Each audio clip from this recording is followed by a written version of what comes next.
Rosecrans Radio. We're live on Dash Radio, iCRAFT station. We have Hefstradmus here. We have the godfather of clout. Oh. The leader of Rope Gang. Yes. Host of No Jumper, the coolest podcast in the world. Appreciate that, yeah. Adam22. Hey, what's going on, fam? What's good, bro? Shit, I just did 4 interviews today, and I'm a little tired, but I figured I'll come clocking with you guys, you know. Yeah, man, we really appreciate it. When I seen you doing all those interviews, I was like, damn, you know, knock out, not make it. But then, you know what I figured? I was like, honestly, I'm like a guy who does interviews constantly, like all day, every day. Like, I'm sure you get stood up all the time. And I was like, I don't feel like he's gonna like stand us up, like for that reason, because he knows how it feels. Yeah, like if I say I'm gonna do something in terms of like helping somebody else's podcast out or going, I definitely got to do that shit. And I mean, really. It's cool because like I had 4 like interviews all day that actually took like mental effort on my part, but to be interviewed, like one day I went to New York and I had to do like 3 fucking long ass interviews in a day, and I was just like, man, it was so easy. And then I'm like, oh right, it's because I was just talking about myself, saying the same exact story that I already told a million times. Not that I'm not gonna like dig up different elements to it or whatever, but when you're sitting there. Like, I just interviewed Gary Vaynerchuk, and that's like an hour of like mental gymnastics because you have to be paying such close attention to what he's saying, and I just realized that listening is what makes a great interviewer, you know. So it's like I try to listen so hard while also thinking about what I'm going to say, and it's just aerobics. It can be difficult, but you know, sitting here talking about myself, that's easy, or just having a casual conversation in general, you know. I got brand loyalty since I was a little kid. That's what I was drowning my sorrow in. Yeah. That's like my hot Cheetos since I'm Mexican, I guess. Oh yeah, see, that's real. Cheetos are white as fuck. Yeah. It'd be better if I had like saltines, Ritz crackers. Saltines way too on bread. It's way too white. No. But I was just sick and I was eating hella saltines and it felt great. I feel that though. That clean your shit out. Yeah, for sure. So boring. Yeah, that's like what you get when you're sick, for sure. Yeah, oh man, you know what I did though? I did some balling ass shit, and my girlfriend was like, you know, this will help you get better faster. So I had a mobile IV doctor come and shove a needle in my arm, like, and pump me full of fluids, like the same day that I got sick. You get that on Postmates? There's an app for it. Like, oh shit! Like, he's a regular doctor who does a regular job all day, and then he goes and does this at night. I was like, this is like driving to Uber for you? He's like, exactly, yeah. That's fire. And it cost $300, and which seemed like a lot, but you know, it did get me better. Like, I was better the next day. The next day I was running around like 15 hours working and shit, so shout out to that guy. Yeah, shout out to mobile IVs on Postmates. For real. Anybody got a little, and you know what though? The more reasonably priced alternative is they have these like little clinics you can go into and just do it, and it might be like 50 or 100, and you just sit there and do it. And I mean, when you get sick, you get dehydrated, and it takes you days and days to really rehydrate. I feel like this thing got me going the next day. It was crazy. Shit. Gotta keep that in mind next time I'm sick. Or hungover, you know what I'm saying? When did you know that like working for someone wasn't an option for you? Man, to be honest, I never even like contemplated a future in which I would be working for someone or in which I would be doing any sort of normal life. When people always ask like, you know, what did you think you were going to be doing when you were a kid? I'm like, I never thought about that. All I would ever think about was doing graffiti, shoplifting, girls, going to hardcore shows, getting in fights, selling drugs, riding bikes, and then the internet. That was like my entire childhood, and nobody could convince me to do anything else, really. Like, I don't know, it never even really like locked into my head. Like, I remember my mom, even when I was like 18, that she would make me like, because basically my mom, because she's a librarian in Massachusetts, I could have got free tuition to any like state-owned college in Massachusetts. Damn. So it was very much in my mom's interest to try to convince me she wanted to convince me to go to college because number one, it was basically free, and number two, because she knew that I was into all kinds of bad shit. She thought that was the only thing that was going to keep me from like getting worse or whatever. And like I remember even like going and looking at colleges and they're like 45 minutes away from where I grew up. I'd be like, nah, fuck this shit. This shit's too far away. And like my first legal venture in life was playing online poker for like about 3 years, and that all started when I was like 21. As soon as I moved to New York, I hurt my back real bad, so I couldn't really be out riding BMX every day and everything. So I was just, you know, I had all these other like interests stored up in my brain that I hadn't really been able to pursue because I was just focused on riding bikes and everything. So I was like, you know what, I'm gonna fucking try this out. So I took $250 and sent it through MoneyGram to this poker website, started grinding like crazy. I went from never having done it before to playing like 10 hours a day every day for like 3 years. With like almost no breaks in there, and then, but during all that, and I was making pretty good money too, to be totally honest. But during all that, what's up, Hood? Oh, shit. TK, not TK. The head is everywhere. He's like everywhere. But he's kind of like TK. He'll smoke your ass. All right. TK is the OG. TK. So I'll just finish this up before we start talking to TK. Is that then like I was just, because I was playing online poker, I was spending so much time online, and I was always into rap music, and I was always buying the Source and XXL, right? And it's like then at a certain point I stopped buying them because I was looking at Now Right, Two Dope Boys, etc. And that really just kind of stood out to me as like, oh, that's a big deal. Like I just stopped buying magazines without even realizing it after 10 plus years of buying rap magazines, and it was all because of these blogs. And I'm like, damn, that's so cool. You know, I wish I could have a rap blog, but I don't really know enough about rap to do that. Even after paying attention my whole life, I was still like, you know, that's not necessarily my lane. But I do love BMX. I know everything about BMX, so why don't I start just a blog that's about everything having to do with BMX? And then it just took off because it was something I knew all about. So I have a lot of love for this guy. A lot of people are on my dig these days, but he's been showing me crazy love since really, really early on. Man, yeah, shout out to TK. He's done so much since we linked up. He's like a life A&R. He just finds cool people and just connects them. And he just delivered me Shoreline Mafia as well. So we just got that down. Who is blowing up right now. Yeah, shout out Shoreline. Yeah, they're crazy. The new tape is wild. Yeah. I'd say. Been listening to it the past couple of days. That shit is crazy. Had to turn off the Metro Boomin Offset 21 tape. Yeah, Face in My Spaceship. Gas. Who, you guys like that? 21 snapped on that shit. Snap. Like, Offset's fire, but like, 21 came on that joint I like for them real. together. I like hearing like a Migo with 21. Like, sometimes when you're hearing them all together, it gets a lot of the similar style of rap, and 21 is. Yeah. Him and Offset are nice together. I like this. When I was doing the come up, it just occurred to me after a couple of years, like, oh, this is a BMX media company, and that means that I need to take advertisements from like gum companies and shit if I want to make enough money to get by, and therefore, you know, because I wanted to start kind of like a streetwear like lifestyle brand as well, and I was like, I definitely can't do it under the come up name because I'm gonna be forced forever to like put it next to some whack shit just because that's how brands make. But you know, if you're a Huffington Post, it's like, yeah, you have a McDonald's ad. And it's like, but you're not trying to be the coolest shit in the world. You're trying to be the most informative shit in the world, so a McDonald's ad's okay. But then I just had like a crazy good group of friends, like still do, who just ride BMX or just pros and stuff like that, and they just trusted me and they wanted to like have a company, and I just sort of felt like the onus was on me to like make it happen, like to have a brand that could sort of represent my friends and all the stuff that we were into. So I just sort of came up with the On Some Shit thing, and it just sort of spun out of control, and we've just been doing it for like almost 10 years. And then like again with No Jumper, it's like basically what happened was I sort of reached the tail end of me being excited about doing BMX content, which started off with like, oh, all of a sudden I don't want to write BMX blog posts anymore because I've been, you know, writing all these blog posts for all these years, and then all of a sudden it's like, oh, I really don't want to like copy and paste this link and put it on Facebook so that I can be like 2 minutes before everybody else who's putting basically the same link on Facebook.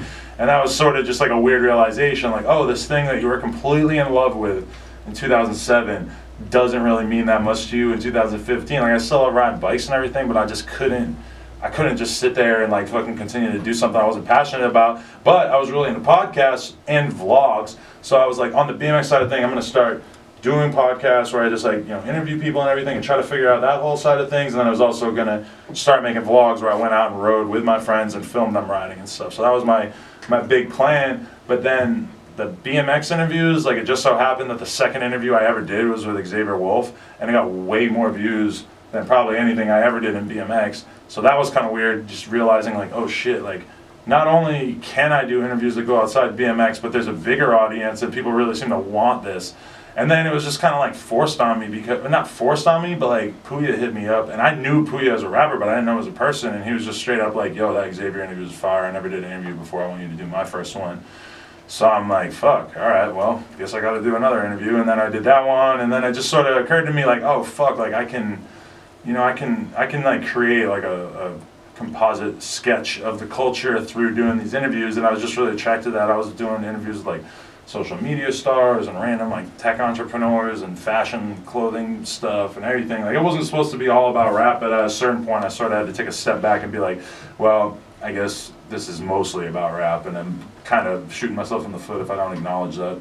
Yeah, definitely.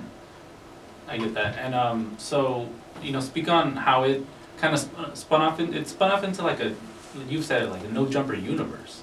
Like there's people that's like, you go through no jumper and then it's like, boom, you're on. Yeah. You go through no jumper and boom, you're on. And then, you know, how does that, you know, I guess make you feel, and to just know you have that much like influence on the culture now? I mean, it feels crazy. I didn't expect it to be like that at all. It's just, you know what it is I say no to damn near everything. Like I get really popular rappers trying to holler at me all the time, people who are signed. I got, like, people think, like, labels hit me up all the time, and they do hit me up, and I don't respond to them because I don't give a fuck. I'm only into the shit I'm into. I can't interview anybody if I don't want to talk to them. And it's like, I've really, and when I think about it, there's been a few times maybe where I did an interview because I felt sort of obligated to, or I felt, you know, just maybe I said I wanted to do it, and then I, you know, but I mean, there's plenty of people out there who got the sad story about, oh, Adam said he was going to give me a jumper, and then he stopped responding to my calls. Because if I don't feel like doing it, I'm not doing it. And that's like, when I really think about, like, I talked about how in love with Now Right I was in like 2006, I was, but when I think about what sort of killed blogs, I think it's like the lack of exclusivity. And there's an inherent exclusivity in podcasts where, like, I can't do an interview with everybody, and I've never pretended that I was going to be able to. It's like, when I look at a lot of, like, other YouTube channels that do interviews, I'm kind of like, damn, they seem like they'll just have whoever on. And with my shit, I always wanted to make it so it actually was kind of like an honor. And it's always been one person, so it's not like I have other people doing interviews for me. It's like, I don't know, I appreciate the fact that my cosign is considered to be worth something, even though in my mind, I'm like, nothing, because I just, you know, it's like I feel like I can see the future and I can tell how much bigger it's going to get. So it's like if somebody starts geeking out to me about like what I've done so far, it's like depending on, you know, I'll be like, oh, thank you or whatever, but in my mind it's like, you know, you ain't seen shit yet. I got a whole bunch left in the stash. And like even though Jumper as a media company has changed so much, like these new green screen interviews we've been doing, like we just did this one with Bandman Fari that I was like super happy with, and like we've been doing so much more stuff with, like, we got a documentary coming out basically about the Maxo Cream tour, and you know, just like we're just doing a lot of different stuff, which actually I just remembered that I still have to film a fucking voiceover for that, so I should probably hit my guy up because I was supposed to do it the other day. Yeah.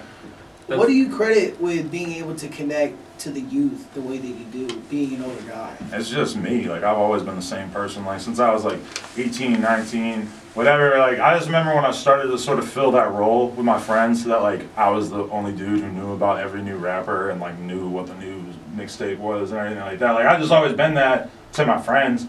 And then slowly over time, you know, I would start to like tweet links or, you know, put shit out there and start to like realize like, oh, maybe people are actually sort of starting to acknowledge that I have something to say. Or, you know, also a big part of it for me, like, I owe a huge credit to A$AP Yams, because I was a A$AP Yams fan like way before A$AP Rocky, because he had a Tumblr, real N-word Tumblr, and it was like the best Tumblr ever. Like, he just would have all these photos from like the Source, like South Pole ads in the Source or some shit, and just all these weird old pictures of Cameron, and, you know, just he just showed me like what it was to like curate something dope online in a way, like especially in a hip hop sense.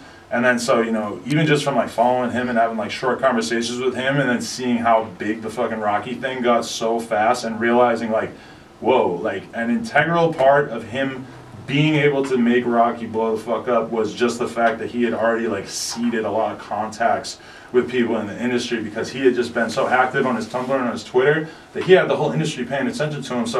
So then what? He finds Rocky, he finds this good looking, smooth, charismatic kid, and he fucking breathes life into him and like tells him how to, you know, make an amazing mixtape or whatever, and he just fucking, I don't know, I just took a lot of influence from that, and I mean, he had already passed by the time like No Jumper even became a thing, although he did once tweet about No Jumper in its earlier form when it used to just be a blog, which was like, I never even talk about that because it's so long ago, but I don't know, there's something about Yams and like just being on Twitter and him sort of like showing me the value of it. And I mean, me and him like conversation wise, we probably like had like less than 50 DMs or something, but, and I only met him in real life once, and I was so drunk, and I was stealing this gigantic bottle of Belvedere from a party, and I had it in my pants, and I was like hunched over trying to show him that I was stealing this giant bottle of vodka, and this is when he had just blown up, so I think he was probably like really weirded out. Like he might not even, I might not even remember to say who I was and shit. But I had this bottle that literally was about this tall. Yeah. And I mean, you can find photos of it too, because you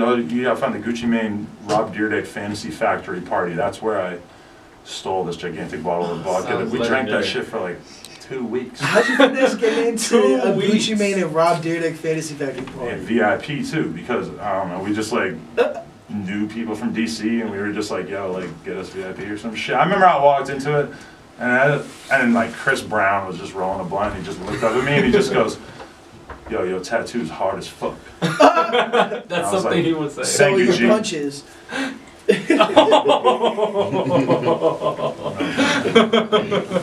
cosign. Yeah, that's funny. I was actually gonna ask you about A$AP Yams and his influence, but you brought it up first. He's a really like big influence to me too. The same way, just how he used to be on everything first. Mm-hmm. Like till this day, everyone who's popping is like, you know, had a A$AP Yams cosign before he passed. That was that first tour, and I mean, I kind of was part of it too, because I mean, I brought the lean, man. I was shout out Desto taking a lot of the pharmaceutical. I mean, Lil Pump robbed somebody for 150 Xans, and then we went on this tour, so everybody was taking Xans like it was going out of style. And I don't even like to promote that shit or brag about that shit, but like, to be honest, the van was super cramped. I was having such a hard time getting sleep while we were doing these crazy 10-hour drives. So hell yeah, I was taking these Xans, and just like, when I think about it now, I was in a fucking haze for much of it. Even though I'm just making these vlogs that got like 6 million views, but I was also fucked up. Those vlogs are fire. Those vlogs exclusively made me a Pump fan. Yeah. Because I didn't get it at first. I'm like, yo, like these songs are terrible. Like the first songs I heard of them, like D Rose, I'm like, I don't get it. Fire, hit, classic. So I didn't get it, and I'm like, you got a question in your ear, no offense, but that's a huge sign of just a dissonance between you and the culture, because that was like an immediate classic. Yeah. No. Yes. Count the numbers. Numbers don't lie, bro. No, yeah, I guess you could say. Did you ever think Pump would be this crazy viral big? Not this big, but I knew he was gonna do something. I met him when he had 5,000 followers, and then like a couple months later he had 100,000, and now he got 4.3 million. Yeah. Gucci is like 60 million. Yeah, we're approaching the 1-year anniversary of me meeting Pump, which I was on vacation with my parents, and I like booked my stay for 1 extra day so I could go to this show that he was playing, where like it was like Ski Mask, Wi-Fi, Young Simi was headlining, and then Lil Pump's the bottom of it. Wow. And you know, people were still going crazy for him at that time. Like the fans were excited about him, even though he had like 3 songs or some shit that were out. Like he really didn't have that much stuff out. But I mean, even a year ago, like Ski Mask was not. I mean, he was getting a good reaction too, but it was nothing like right now, you know. Yeah. So I mean, that was just a crazy experience. And I went to like crazy party at this porn house with Lil Pump the first night I met him. Shout out Bruno, and we were just wow. I seen a porn star suck his dick. He's 16. Whoa. It was on my Instagram live because she didn't ask for permission or anything. He was just sitting there, and she just walked up and started sucking. It was crazy. I was really lucky I didn't get kicked off Instagram. It really elevates the friendship, I would think. You know what I'm saying? Definitely. Yeah, I mean, it wasn't the first time me and Lil Pump. Well, it wasn't the last time me and Lil Pump ran through a. Anyways, tour gets wild, but I wanna make a suggestion. The fact that Lil Pump has braces and we've never seen him go to the dentist, I think that'll be a fire no jumper vlog. Man, he told me he was getting rid of those like 6 months ago. Like he's like, I'm getting a grill, I'm getting rid of the braces, and I don't know. Like his grills are gonna just imagine Lil Pump as a dentist. Yeah, I don't know. Honestly, that'll be wild. I would like to know what his dental health is like, but. Maybe he's anti-dentite. Anti-dentite. Seinfeld! Damn. That was a test of I believe Seinfeld needs to be like reinforced into the SoundCloud rap community because we're at risk of it being lost to the generation. It's Wale's fault. It's Wale's fault. Everything is Wale's fault. Yeah. my favorite thing is whenever somebody gets robbed or dies, shoot them while I've never been able to bring myself to do it because it's too Every mean, time I see that, it's funny, man. like Meek Mill just got locked up, but it should have been Wale. Man, I know. That is bullshit, though. That's fucking Bunch bullshit. of jokes went through my head that I was like, no. Yeah, Nah, but that shit is crazy. You got 2 to 4 years. That's fucked up. For charges that were dropped. Yeah. From 11 years ago, he was on probation for, and because he was riding a System's a dirt trap, bike man. in fucking New York. It's just a trap. Who gives a fuck? You gotta understand. I just gotta say something to this. He's been on parole, on probation. He's been on paperwork for like 12 or 13 years. So I don't think that people, especially coming from California, California, Pennsylvania, New York State, it's hard once you catch one case and they literally, I swear to God, the criminal system puts you on parole or probation to almost keep you there. You gotta understand, man, when people get on, it's literally hard as fuck to get off. And bro, I'm not even really I know to a lot of people, Meek is, I'm not really a fan of his style, but I'm a fan of him kind of growing up in front of the camera. And not, no matter, he doesn't hide shit. You know what I'm saying? So I respect that, and he kind of works it out, good or bad, in front of everybody. He doesn't try to be something that is not. If you even look eventually with Drake, he admitted he took an L. How many gangster rappers or street rappers would admit to that? So it's just fucked up that he got, because he's a perfect example to me of somebody that has all this shit before him, and he just can't shake it. No matter what he does, he can't shake it. But the system makes it so it's almost impossible for you to shake it. You know, you really can't just make a clean break. You know, you get out of doing that bid, and then you just, especially for somebody like him, there's so many variables when you're on tour, when you're on the road. It ain't like you are just a regular guy that does his 9 to 5 and goes and You really like he said, you embrace the youth, but not even only just in like rap.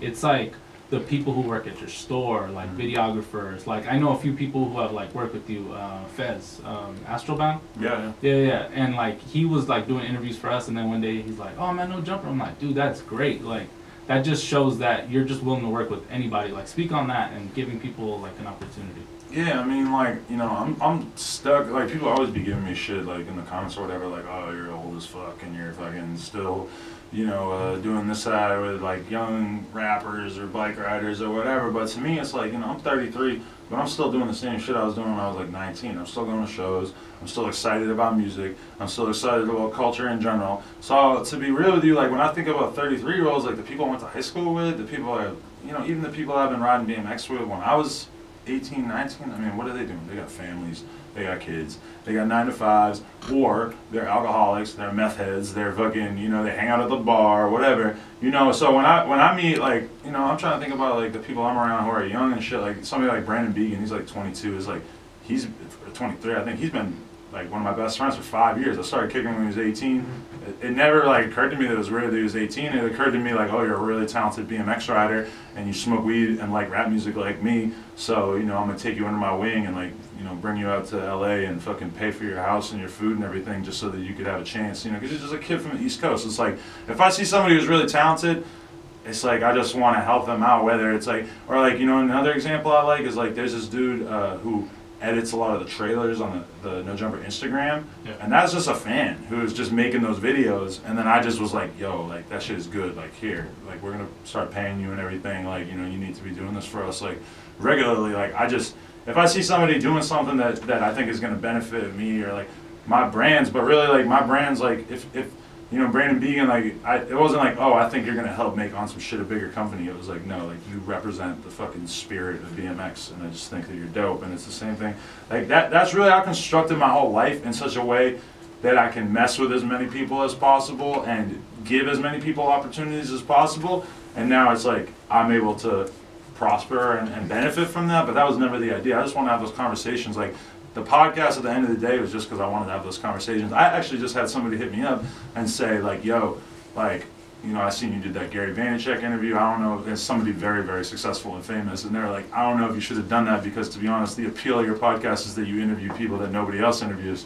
And he's like, you know, that dude does everybody's podcast, blah, blah, blah. And I was just thinking, I'm like, well, number one, I think it's kind of presumptuous for you to assume that my interview with him was just like everybody else's, because I went in there and said my own shit and challenged him on shit that I didn't think he was right about, blah, blah, blah. But then also, even more important than that, it's like, I didn't do this because I wanted my podcast to like be super cool and unique. I did this because I just wanted to have conversations. That was the beginning of it. So it's like, you know, I completely disagree with that, but I also thought it was weird. Like, he's looking at my podcast from the perspective of like, he thinks it should be curated a certain way. Yeah. For me, the curation is natural because these are just people I wanted to talk to. It's just what you want to do. Yeah, it's like, and that's the whole thing about it, and that's why I'm so dead set on building out No Jumper into being more of like an overall media company, is just the fact that I know that I'm 33 right now, and that maybe when I'm 40, I'm not as enthused about doing these interviews with 18-year-old rappers, and that I think No Jumper is important enough that it could live past me. And I just need to do what I can right now to make it so that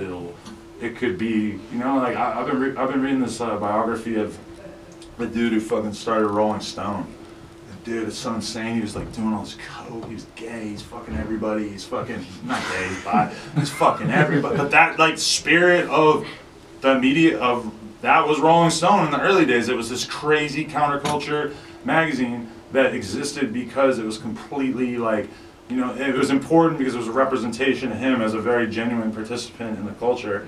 And when I think about No Jumper, I'm like, and the thing about Rolling Stone, you know, you might say like now it's been kind of crippled by, you know, irrelevance, but you know, like 20 or 30 years after his peak involvement, it was still relevant.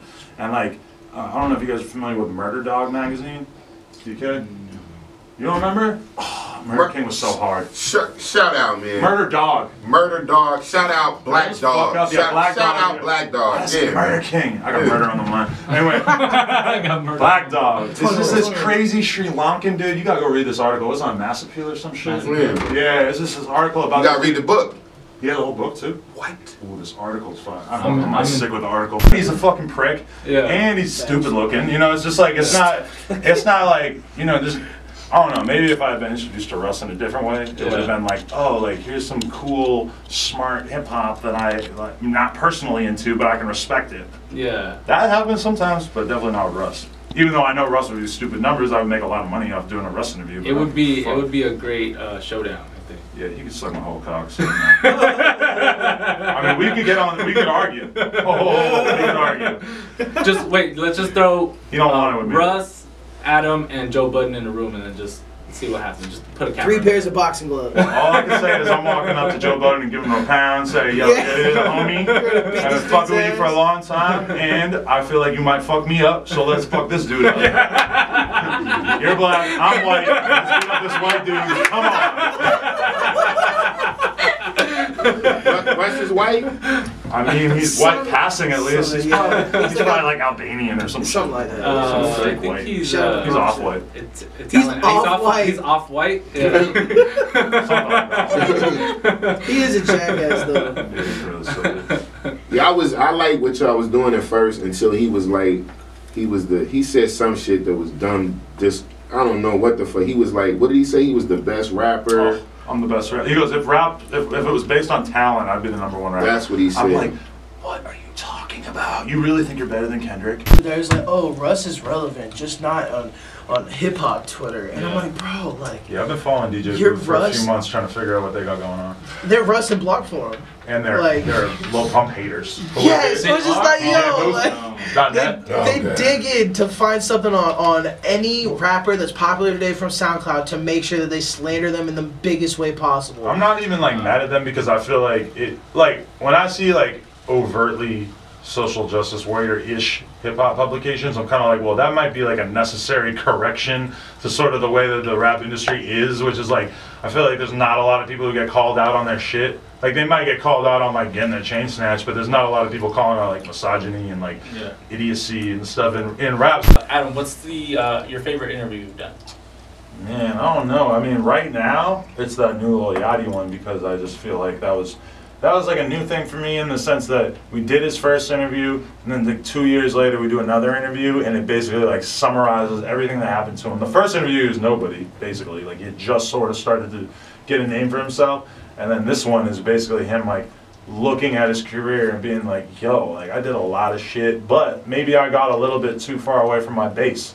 like that's the one thing I found really interesting about Yachty is that he's not really afraid to like acknowledge that he might have made errors or that things might not have gone the ideal way. Like even when his second album came out and it sold like 45,000, I remember he did like an Instagram post where he's like, I know some people are let down by these numbers, but I think that in some ways like my celebrity has gotten bigger than my music. And I was like, number one, he didn't have to say that. Like nobody ever apologizes for their numbers. Like he didn't have to say that. And like number two, it's like he's kind of right. Like like he's famous beyond his music, and I don't know, just the fact that he acknowledged that, I thought was pretty incredible. That he was so self-aware. Yeah, when I was listening to it, I listened to it, like before I got here. Thank you. It was wild to hear him. He's only 20 still, but he sounded really mature. Yeah. I was tripping on that. I'm like, yo, this dude is 20 years old. He was talking about like, oh, Lil Pump, I remember when my first tour, like stuff like that, and I'm just like, that's wild. This man's 20 like this, and just imagine him at 30. But rap moves so fast that look at how many generations there are in like 18 months between Lil Pump and Yachty. Like, and that's the weird thing is for Yachty, like we're sitting there and I'm like, you remember Yachty was a SoundCloud rapper? Like he was in that scene. People used to say that. Yeah. People don't really say that anymore. Oh, by the way, Big Head just texted me and said, great interview, Yachty real for that interview. I respect him a lot after this. So all's well that ends well. All right. Rosecrans exclusive. Rosecrans Beef exclusive. squash. Shut up, Big Head. TK is literally looking at the Gucci website on his phone. Right now. Trying to see what kind of pieces we're going to get. Business is good right now. Yeah. Business is good. See, I do that. I just can never buy anything. I look at the website. I just. Yeah. You guys should have seen the look on TK and Picasso's face at the Shoreline show. Why? Just because they were so crazy? Because it was so epic. They were just like, told you. Yep. It's crazy. And I got to shout out Vic, and I got to shout out Hef and Adam too, because I don't think, because I've been through so much shit, if you can go from like everything y'all saying, so just imagine going from the eras that I really identify from like Wu-Tang, Death Row, to fucking even G-Unit, and to even Gucci. All of them things, I done had an artist or somebody affiliated with all those. And right now, I can honestly say within the last year, I've seen things in LA that I've never seen before, just coming out of LA that are about to affect the nationwide and then the world. To sit down with these execs and talk, like every time I go somewhere, I fucking talk about Adam. Everywhere I go, I sit with these corporations and they use him as a measure of what goes on. So that's amazing to me. And the first time I met him was downtown, damn near on Skid Row. You know what I'm saying? And just doing something that was so organic, or Vic through Cypress, or you coming through Jonah. Like all these things are just really organic. And to say that when we talk about Pump and all of them, at the end of the day, that's South Florida. And everybody, I don't give a fuck where you come from. Probably, shout out to Chapo too, because Cincinnati is one of the most realest parts of the country. If people don't know about the Natty, it's a big dope epidemic out there. It's a lot of dudes, Cincinnati and Cleveland right now, that are going to make big noise within the next, I'd say, 18 months too. But for LA to finally have something to offer to the world outside the parameters of what happened before, it's really hard. It's just like Tekashi or some of the guys coming out of New York. I don't know, they have it, but I don't know if they had that. The thing is, you gotta have business, you gotta have the charisma, and you gotta have a scene. Those are the things that make the magic. It's not just one thing, it's all those things. If you look at Puffy, it was magic. He had to have Clive, he had to have Andre. If you look at Suge had, regardless of what people say, Suge had, everybody loved Suge in the beginning. I know, bro, everybody loved him. How can you get close to people? He wasn't a menace in the beginning. So LA right now, all the gangsters involved in music, I know personally, they don't have the artists that are making money. So they kind of like, what do we do? And SoundCloud was another thing. It fucking killed. Like, it wasn't made in a research and development lab.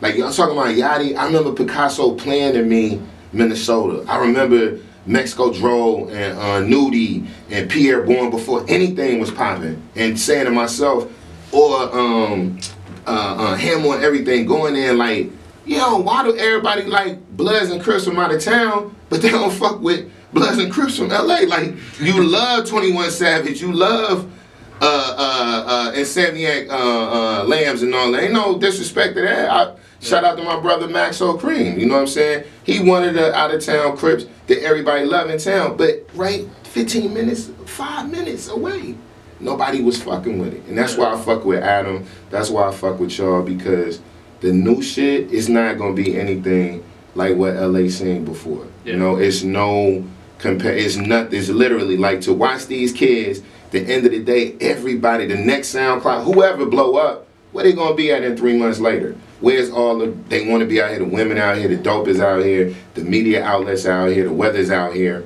and we gonna be on. So now we have local talent that forces everybody that's here. You're gonna have to loop, you don't have to do a song with them, you're gonna have to say, I'm doing a show in LA, bring Shoreline out. Yeah. I'm doing a show out here, bring Wooty Win. It's no way around it. It's no way around it. Yeah. And that's game changing. Like, I don't even think the city is gonna know. Like, so that's, man, that was amazing. That's just for me, because I saw it, and I'm sitting here telling y'all now, I'm talking to like 3 head label dudes right now, presidents, not no sidebars and nothing, 3. So in 4 months.